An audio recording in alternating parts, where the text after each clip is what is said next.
ক্রিকেটের সব খবরাখবর সবার আগে পেতে এখনই সাবস্ক্রাইব করুন এবং বেল বাটনে প্রেস করুন।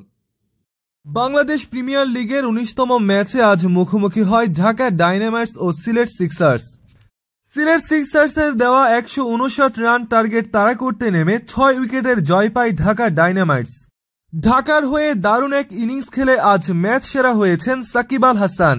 দলকে জয় এনে দিতে ৬১ রানের এক অপরাজিত ইনিংস খেলেন সাকিব। তার ইনিংসটি সাজানো ছিল ৮টি চার ও ২টি ছক্কায়। এর আগে বল হাতেও চমক দেখিয়েছেন সাকিব। তিনি তার ৪ ওভারে ৩৪ রান দিয়ে নিয়েছেন ২টি গুরুত্বপূর্ণ উইকেট। ক্যাপ্টেনের অসাধারণ অলরাউন্ডিং নৈপুণ্যে সহজ জয় পায় ঢাকা ডায়নামাইটস। এদিকে সাকিব আল হাসানের এমন অলরাউন্ডিং নৈপুণ্যে দারুণ খুশি তার আইপিএল এর দল সানরাইজার্স হায়দ্রাবাদ। তারা তাকে নিয়ে একটি টুইটারে পোস্ট করেছে। সেখানে সাকিবের ছবি সম্বলিত একটি টুইটে তারা বলে, সাকিবের জ্বালাময়ী খেলা, ৪১ বলে ৬১ রান এবং গুরুত্বপূর্ণ ২টি উইকেট নিয়েছেন, যার মাধ্যমে ঢাকা ডায়নামাইটস ডেভিড ওয়ার্নারের সিলেট সিক্সার্সের বিপক্ষে জয় সুনিশ্চিত করে। এভাবে সাকিব আল হাসানের পারফরম্যান্সকে তুলে ধরে টুইটারে টুইট করে সানরাইজার্স হায়দ্রাবাদ।